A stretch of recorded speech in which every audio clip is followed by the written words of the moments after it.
Hello everyone. In this video, I will explain the concept of biconnectivity.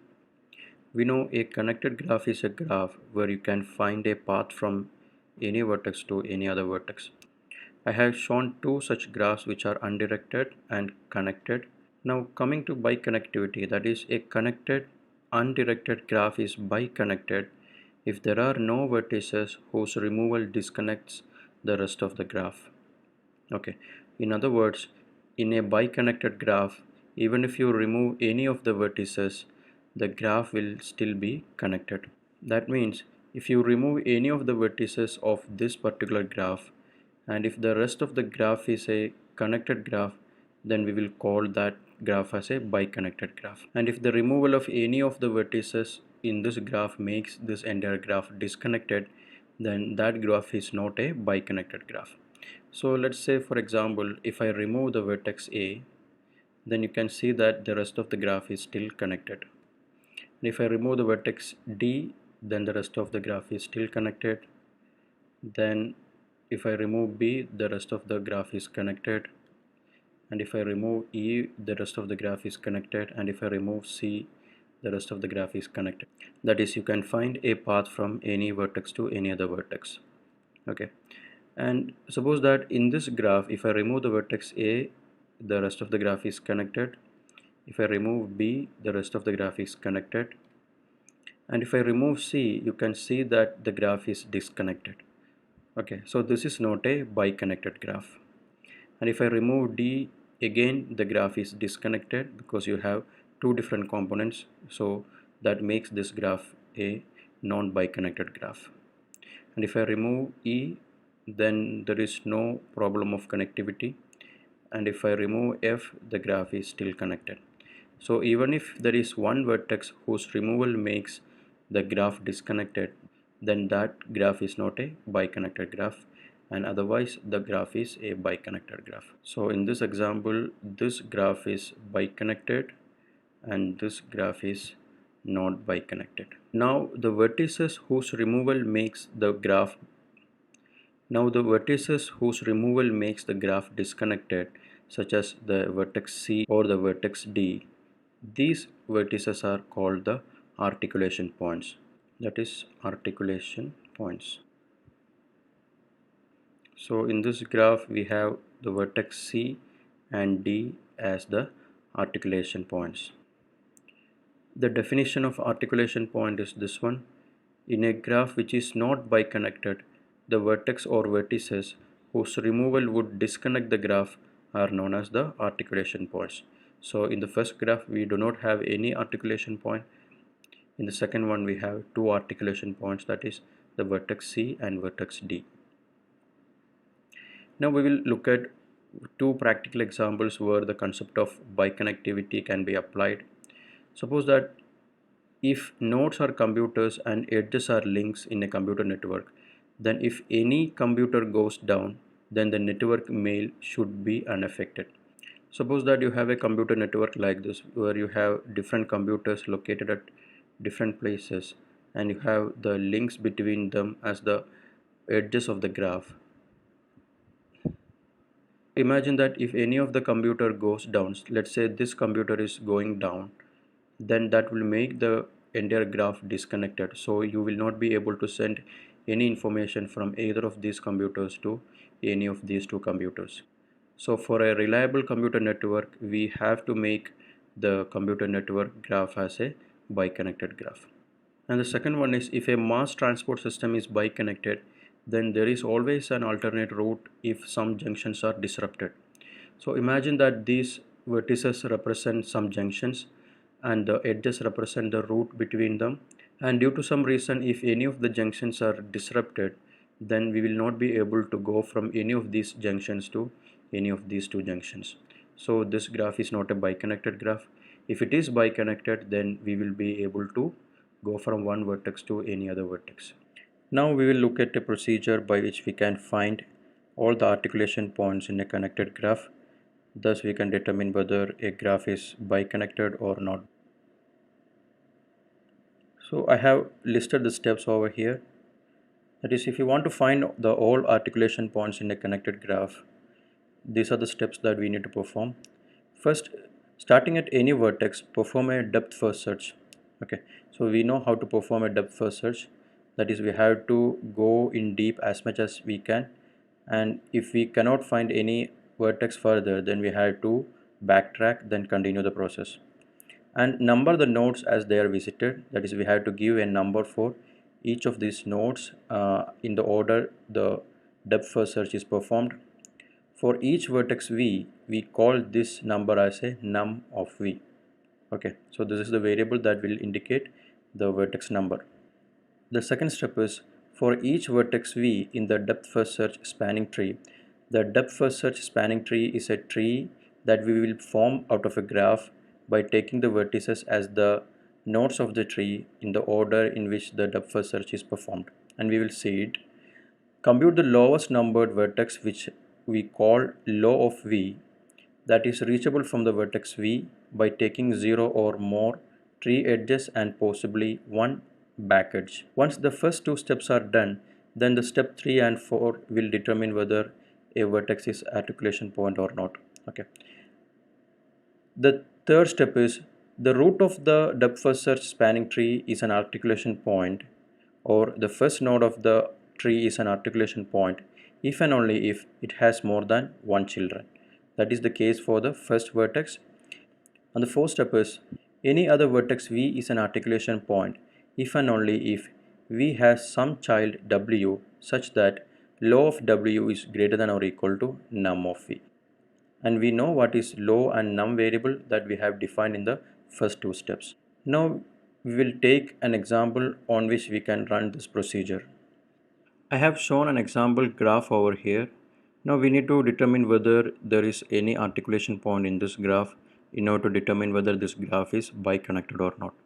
So starting at any vertex, we had to perform a depth first search and we had to number the nodes as they are visited. And for each vertex, we will be creating a variable num of v that indicates the order number in which the depth first search is performed.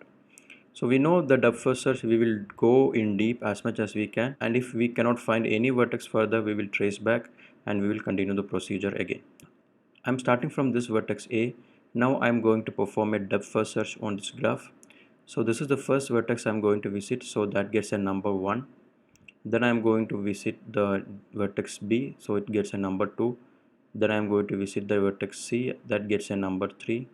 Now I'm going to visit the vertex D, that gets a number 4. Then I'm going to visit the vertex E, that gets a number 5. Then I'm going to visit the vertex F, that gets a number 6. And now we cannot go any further because D is already visited. Now we will come back to E. E doesn't have any unvisited neighbor, so we will come back again. D also doesn't have any unvisited neighbor. Come back again. C has one unvisited neighbor, that is the neighbor G, so we will visit that neighbor G. Now G gets a number 7. Now we come back to C and C doesn't have any unvisited neighbor.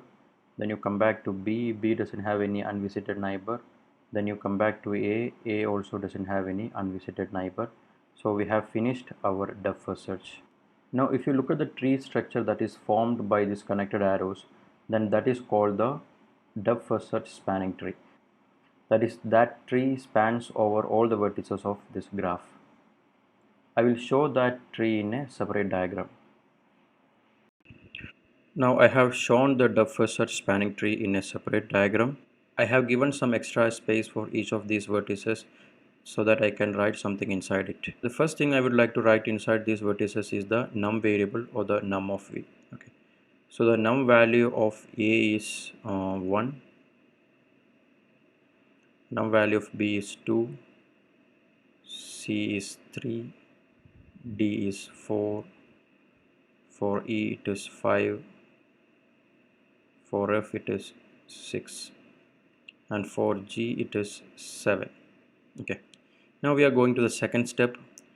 For each vertex v in the depth first search spanning tree, compute the lowest numbered vertex, which we call low of v, that is reachable from v by taking 0 or more tree edges and possibly one back edge. What I need to find is, I need to find the lowest numbered vertex that can be reached from each of these vertices in this particular tree. Okay, so the lowest number vertex that I can reach from A is A itself, so the low of A is 1. If you want to find the lowest number vertex that can be reached from B in this tree, then if you look at the left side, I cannot go to the left side directly because this arrow is indicating in this direction. Then you will look at the vertex C, it has got a number 3, and if you go again you will get a number 4, but here you have an edge that is not part of the depth first search spanning tree. So I can take that edge as a back edge to the vertex A, so that from B I can reach directly to the vertex A. So the low is 1. Okay, again for the vertex C, from C I can go this direction. If I go back to A, then the low of C is 1. Okay, and for D also, if I take advantage of the back edge, that is, we can take advantage of only one back edge, that is this point. That is, if I take advantage of this back edge, then from D I can go to the vertex A, so that is low of this vertex D.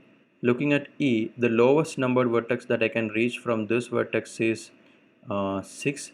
But if you take advantage of this back edge that is connecting to the vertex D, so from E we can reach up to the vertex D, which has got a number 4. That is, we are considering the num variable, not the low variable.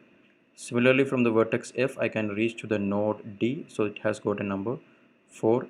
And from G I do not have any edges connected to anywhere, so I cannot go anywhere, so the low of G is 7 itself. So we have completed these two variables, that is num of V as well as low of V. Now I will show a table in which I have listed these values. Now I have replicated this diagram over here, and a table showing the vertices num variable as well as the low variable is also given. Okay, now we will be focusing on the step number 3 and 4 of this particular procedure. The first one is to determine whether the root of the tree is an articulation point or not, and the root of the tree is an articulation point if and only if it has more than one children. In our case it has only one child, so A is not an articulation point. Okay, so that is the first thing that we can determine. So A is not an articulation point.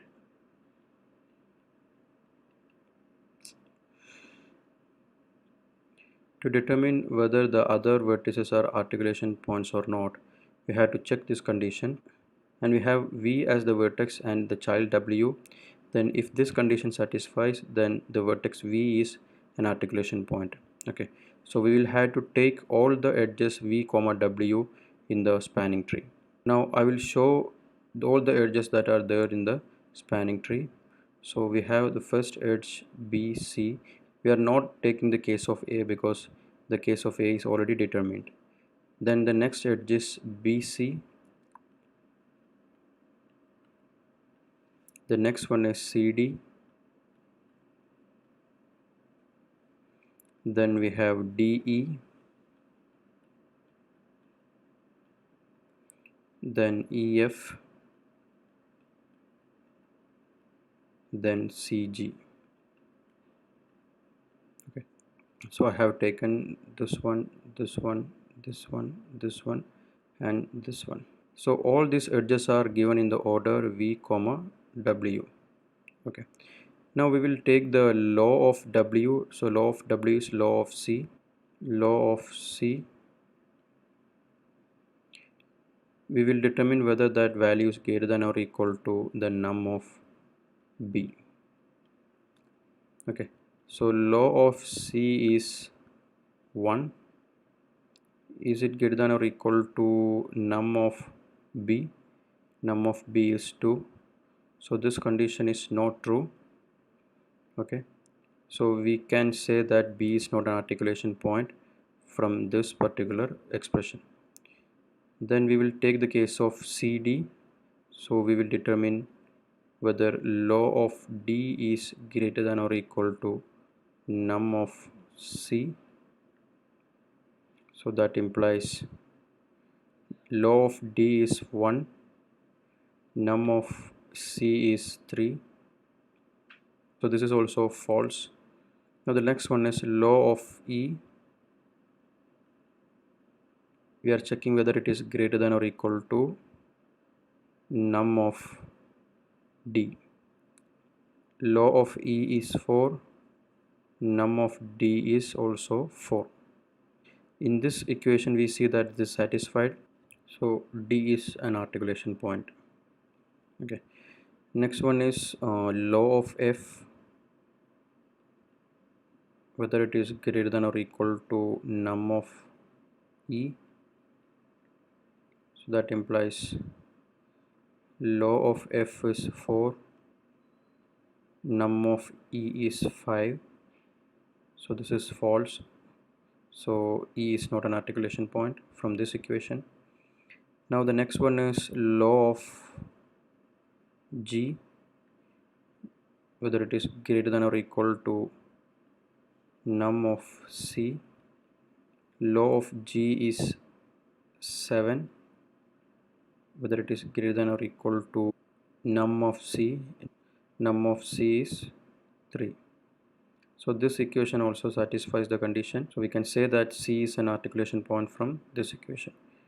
So we have two articulation points, D and C, but we have to look at whether the condition is satisfying at least for one time in the entire process. Then that vertex can be determined as an articulation point. So the articulation points are D and C.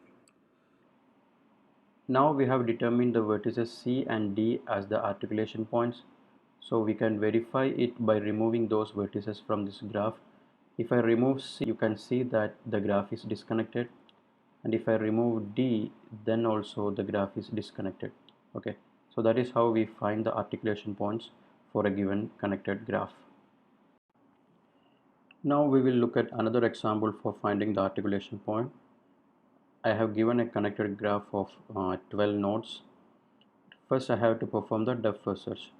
First I am performing a depth first search, then I will be numbering each of the vertices in the order in which the depth first search is performed. Okay, so I am starting from node A, then I will be going in deep as much as I can. If I cannot find any other vertices further, then I will backtrack, then I will repeat the procedure. I am starting from the vertex A, so this has got a number 1, then I am going to the vertex E, so it gets number 2, then to J gets number 3, then K gets number 4, then G it gets number 5, then F it gets number 6. Now I cannot go any further, so I will come back. So G does not have any unvisited neighbor, then come back. K has an unvisited neighbor, that is L, so visit that neighbor as the next vertex, so this gets a number 7. Now go back to K. Now K does not have any unvisited neighbor, then come back to J.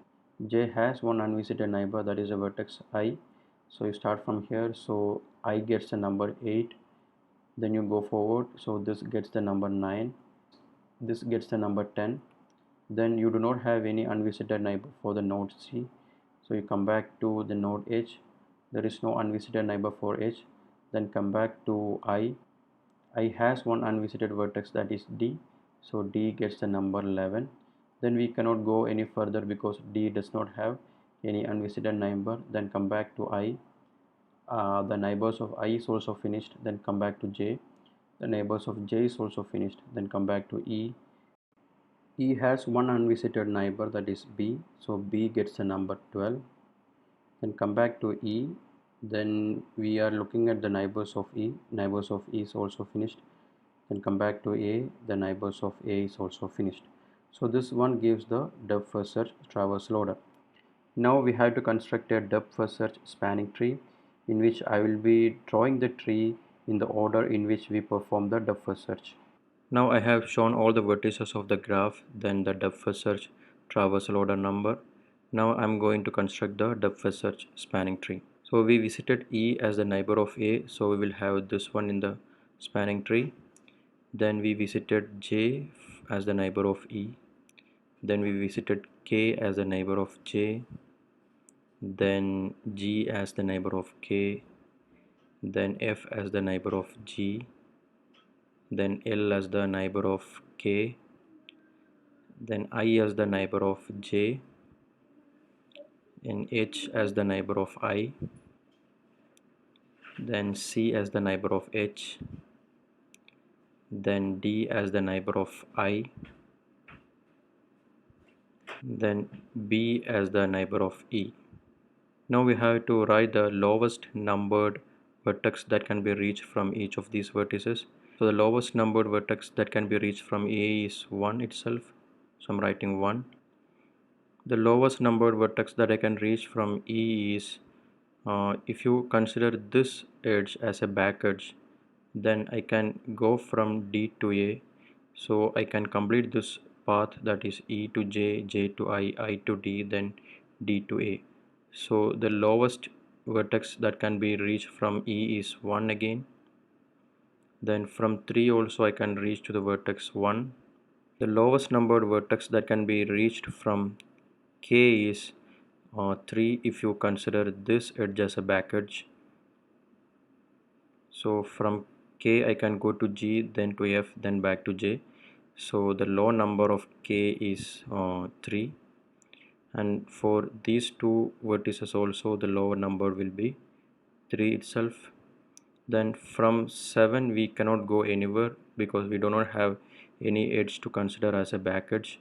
So this will be 7 itself.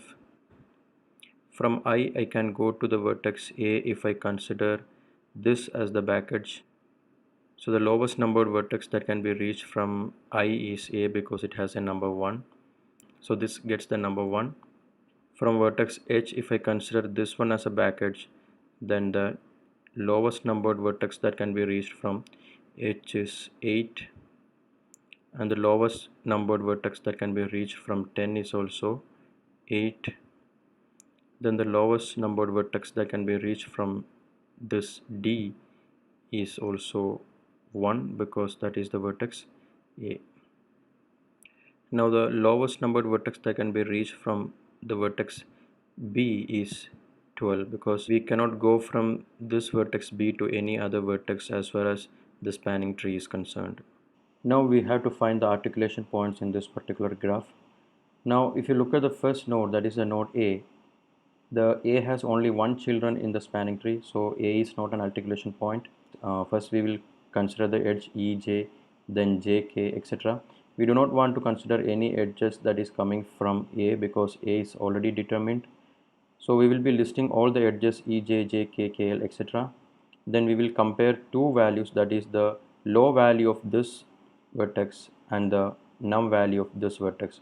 So the low value is written in red color near every vertices, and the num value is written in blue color. So we see that nodes J, K, I, E are satisfying the condition. So these are the articulation points. You can verify it yourself. If you remove any of the vertices J, K, I or E, you will be disconnecting this particular graph. I hope the idea is clear. Thank you.